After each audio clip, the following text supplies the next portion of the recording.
I'm with Dr. Andy Woods from Sugarland Bible Church in Texas, and we're talking about Israel and the terror attacks that took place on the 7th of October. Now, this affected you, Andy. Tell us what happened with you. Well, we were on what's called a Mediterranean cruise. It was kind of an Acts Paul type of cruise where we visited a lot of places Paul went to. So it started in Rome, and then we went to different places like, Cyprus, Turkey, Crete, etc. And so we were scheduled to go to Israel. And then we were about, I don't know, maybe 2 or 3 days away from Israel. And that's when we learned about the war, that had broken out in Israel. And so our captain, obviously made a decision that it wasn't worth, jeopardizing the security and safety of the passengers. We kind of knew that was going to happen because in 2005, the same cruise line canceled a trip into Israel because of one stabbing, let alone Mm. a whole war. And that was, I think I misspoke. That was in 2015. So we kind of knew that was going to happen once the news broke. So it was a wonderful trip nonetheless. We just didn't have a chance to go to Israel. And I've been to Israel, I think 5 times. So I kind of felt bad for the people that were on the trip that was their first time. But nevertheless, the Lord redeemed it and we still had a good time. Mm. Did you realize the horror that was unfolding in Israel? I did not. Some of our, guests, people traveling with us, started to bring it to my attention, but I just thought it would be kind of like a minor skirmish or something. And then we flipped on the news. We had a couple of cable news outlets on the ship, and the numbers started to roll in. And, I guess what I've been told, there have been more Israelis killed in this latest occurrence than any time in Israel's history subsequent to Holocaust. Mm. So we didn't at the time. It took me a while to process how bad it was. Now we've got what 200 hostages and 20 of whom are Americans, etc. So I probably didn't really grasp the gravity of it. At the immediate time it happened. Mm. Now, Prime Minister Benjamin Netanyahu has declared war. Do you see this as any fulfillment of biblical prophecy? Well, my eschatology, which is the study of the end, is basically what you call futurist. So my understanding of much of prophecy is it relates to the future. So there are a lot of things happening here that are similar in comparison to what's going to happen in the future, but they're not identical. So my eschatology is such that I look at this largely as stage setting. For example, Zechariah 12:2 and 3 talks about how Jerusalem would become a burdensome stone that would send the nations reeling. And clearly, we're seeing that set up for fulfillment because the nations, are turning against Israel because of Israel's desire, for the right of self defense. And so I look at it kind of as a chessboard. You can't really have a game of chess until someone sets up the board and arranges the pieces. So, with that being said, I kind of look at things like this that are happening as just more setting up of the pieces rather than a specific fulfillment of prophecy. Mm. It does look at the moment as though, in one sense, Hamas have been very successful because this may actually push Israel and the world to a two-state solution. Can you see that happening? Oh, absolutely. The unfortunately, Hamas and related groups are very good at propaganda. They don't really, these propaganda groups, don't really cover the fact that the Hamas type people hide behind, hospitals and women and children and civilians. And so when those numbers start to roll in, look at how many civilians have died. The world, not understanding, the propaganda element, will very rapidly turn against Israel, I believe. And the solution to that is going to be, the only way to solve that is we've got to impose some kind of, two-state solution, meaning we've got to take Judea and Samaria and turn it into some kind of international zone or home for the Palestinian refugees, which to my mind will create a terrorist state within the borders of Israel. Mm. Now, we have the scriptures from Ezekiel 38, Gog and Yes. Magog. Do you think that the church will see this battle unfold? Will we be here? Well, there's different views on that.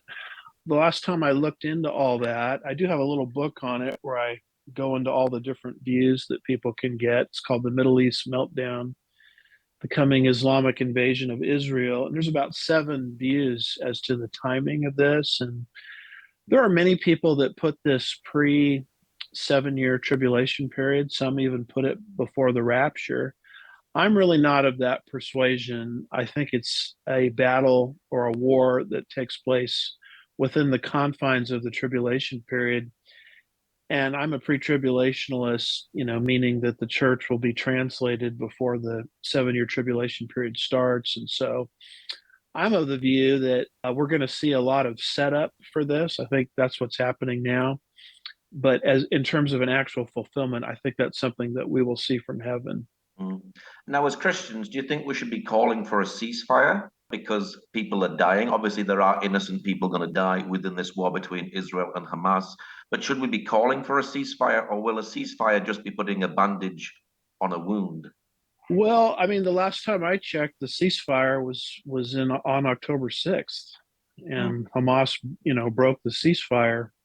Most people don't look at it that way, but when people call for a ceasefire, to me, what they're saying is Israel, doesn't have a right to root out, terrorist cells within her own borders. And I mean, did we call for a ceasefire here in the United States after 9/11 happened?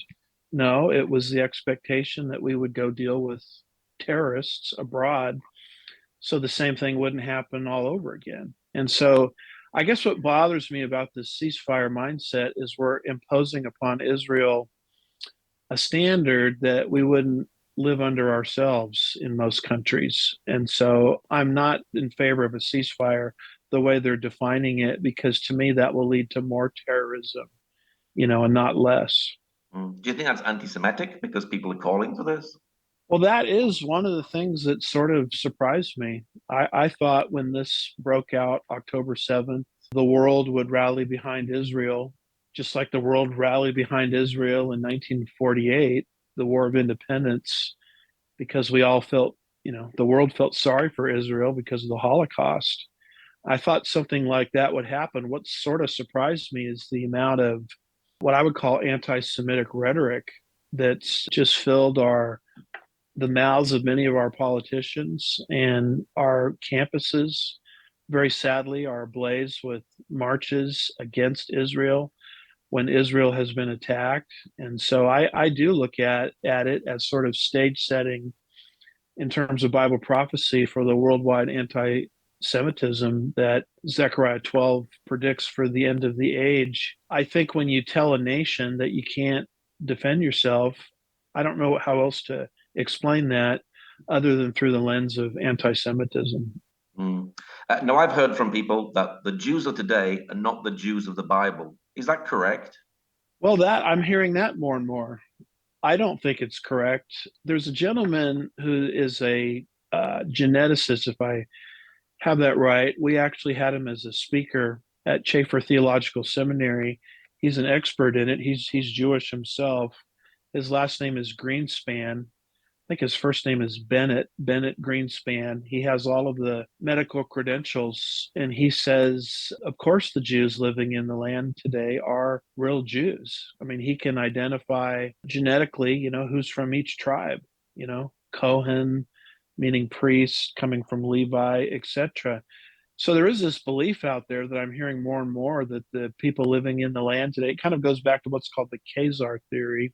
The people living in the land today are not true Jews, and I don't believe it. I think Greenspan's, expertise refutes that. Mm. Now, Christmas is coming very close, and I've already seen on Facebook that Jesus was a Palestinian. Was Jesus a Palestinian? Well, I was in Bethlehem a few years ago and visiting, the historic place where Jesus was born, as we know. And I remember walking out, there was a very prominent, it looked like a giant mural or picture. And it said, welcome to Bethlehem. We were the first to greet him. Jesus, being the first Palestinian. And so that's Mm. the first time I'd ever, heard this idea that Jesus was a Palestinian. My understanding of Palestinian is that's a term that comes into existence by Emperor Hadrian, who came to power in Rome about AD 117. And he wanted to, after Israel had been kicked out of the land in AD 70, he wanted to pretend that the Jews were never in the land at all. And he wanted to de Judaize the land. And so he actually came up with a term called Palestinian, derived from Philistine, trying to sort of mock the Jews by naming that land after one of their ancient enemies, the Philistines. So my understanding of Palestine is it's a second century term long after Christ, ascended back to heaven. Mm, And so my understanding is Jesus was not a Palestinian. That would be taking a second century concept and reading it back into the biblical text. When you look at Christ's genealogy, both the one in Matthew 1 and Luke 3, you'll see that he's genetically related, going back to David and then going back to Abraham. And so Jesus was Jewish. He was a physical descendant of Abraham, Isaac, and Jacob, which means he was not Palestinian. mm. Are you seeing a rise in anti-Semitism today in America? And do you think this will cause many Jews in America to come back home to Israel? I am seeing a surprising and frightening, rise of anti-Semitism. I didn't think that's one of the great surprises to me. I didn't think this would happen on our university campuses and all of these demonstrations, etc. In my opinion, the character of the United States is changing. It's very different than the days of George Washington in 1790, where he visited the Toro Synagogue there in Newport, Rhode Island, and he worshiped along with it's the first synagogue built in the United States, and he worshiped there as a guest. And he wrote to that synagogue the same day a famous letter, which has been quoted in a few Supreme Court cases. But he quotes the scripture. He says, here in America, concerning the stock of Abraham, you'll be able to, live under your own vine and fig tree, and none shall make you afraid. And so historically, the United States has always been kind of a refuge for the Jewish people after everything they've experienced in worldwide dispersion. And so I'm seeing the character of my country changing. And I think as God is allowing that to happen, I agree with you that it's sort of an impetus for many Jews to leave formerly friendly countries and go back to the land of Israel. And so God is actually using these things to regather the Jewish people into their ancient homeland, right on schedule for his end time program. Mm. Are we seeing a lot of end time prophecy coming about within our generations? Yes, I think the stage is being set like never before. The last thing we were talking about would be an example of it, the return of Israel to her ancient homeland. We talked a little bit earlier about the setting of the stage for the Gog and Magog invasion, an invasion from the far north, featuring Russia, Turkey, and Iran into the land of Israel. Those nations are in their proper prophetic orbit. Even this technology that we're using right now, I see that as stage setting because the whole world, is going to see the two witnesses in Jerusalem involved in their ministry, Revelation 11. That's a strange prophecy until modern times where we have technology where I can see what's going on in the city streets of Jerusalem just by, going to the internet. And here you and I are talking. You're in Israel, I'm in the United States, and we're just having a conversation as if two people, sitting across a table Mm, having a glass of iced tea together. So there are multiple things that are in play. And what's interesting is they're all coming together simultaneously. And so that's why I think we're living in, messianic prophetic times. mm. Now you do a weekly teaching called Pastor's Point of View. Tell us a bit about that and how can people get a hold of that? Well, we started that in 2016, and we started it because we wanted to start talking about some issues that typically don't get addressed from the pulpit. So we started Pastor's Point of View show. We started it as a Facebook Live, but then we moved it to sort of archiving it on YouTube. And it was during a time when the Obama administration at the time was sort of turning against Israel in the United Nations Security Council. And we started to see unfavorable rulings against Israel that the United States was supporting, that we as a nation have never supported before. And so we wanted to talk about it. And that just sort of dovetailed into kind of doing a weekly update, making people aware of what's happening of prophetic significance around the world. People can get that on my YouTube channel. Just go to Andy Woods Ministries on YouTube. They can get it on Rumble, Andy Woods Ministries on Rumble. We encourage people to go to our app and get that, where we upload Pastor's Point of View and our other teachings regularly. Just go to wherever it is you get at the Apple Store, I guess, and type in Andy Woods Ministries, and you can, freely download the app, and then go to our website, andywoodsministries.org. And right there on the homepage, there's a conspicuous way to sign up for our newsletter, which basically consists of the show notes and the links that we read from every single week on Pastor's Point of View. These articles sometimes are so large, we can only cover tidbits of them, but we will send you the links to those articles where you can do your own research and be kept up to speed prophetically. What is your prayer finally for Israel at this time? Well, of course, what comes to mind is Psalm 122, verse 6. Pray for the peace of Jerusalem. I look at this whole thing as a spiritual conflict. I believe that Satan is trying to eradicate not just the nation, but every Jew on planet Earth.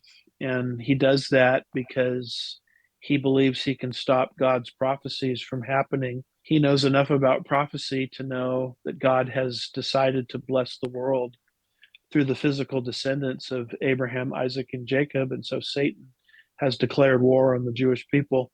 So I guess my prayer is that God, as he's promised to do, would continue to sustain them and encourage them in the midst of that great spiritual warfare that they're under, and that God's purposes for the Jewish nation will reach their realization. Mm. Well, Dr. Andy, thank you very much for joining us today. It was wonderful to talk to you. Well, always wonderful to make a new friend, and I hope to talk to you again soon. Thank you.